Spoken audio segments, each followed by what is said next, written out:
Today is Christmas Day, and you find me in my kitchen again because I want to make some eggnog.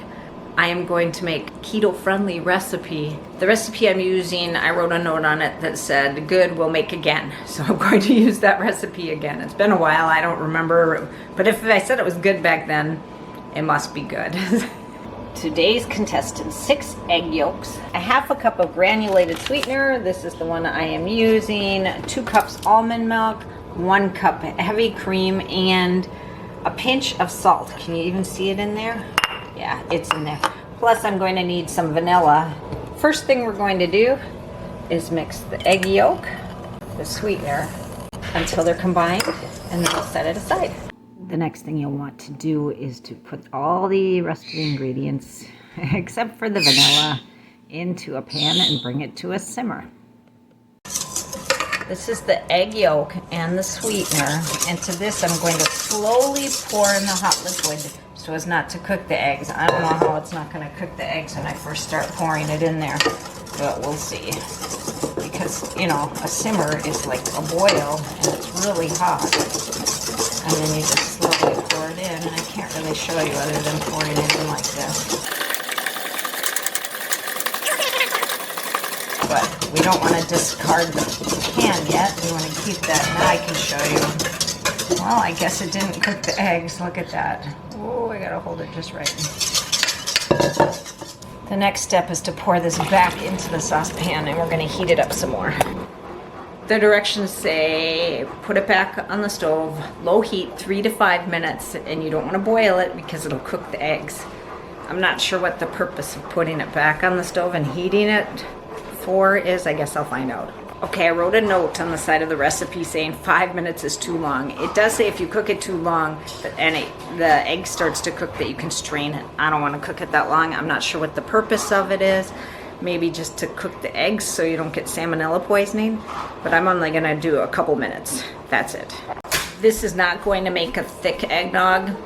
I could add some whipped cream to it, or I think I'm gonna add some xanthan gum and stir it in there, and that'll thicken it up. More like the store-bought stuff.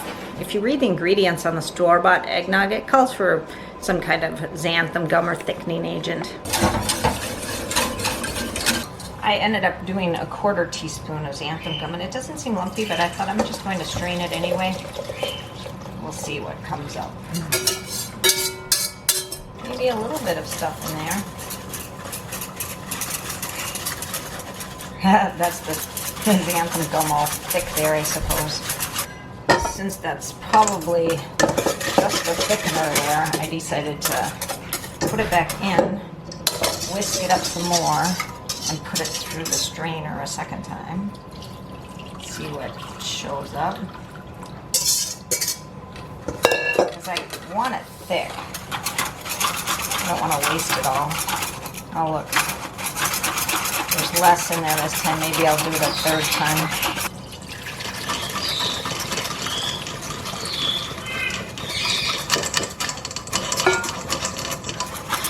Ah, even less this time. So maybe 1 more time. Okay, it's looking pretty good. And don't forget the vanilla. I almost forgot it. Okay, this is the finished product. It got a little bit thicker than I was thinking it would. A little too much. Xanthan gum. No. First I put an 1/8 of a teaspoon. There's no alcohol on it. I put an 1/8 of a teaspoon of xanthan gum, and then I put another 1/8 of a teaspoon, so 1/4 altogether. And it was nice. It was perfect when it was warm, but now that it's cooler, it's a little thick. I can't drink on camera. Okay, I'm not gonna do that. Anyway, I tried it. It's really good. And you'll have to check the recipe if you want to know what's in it.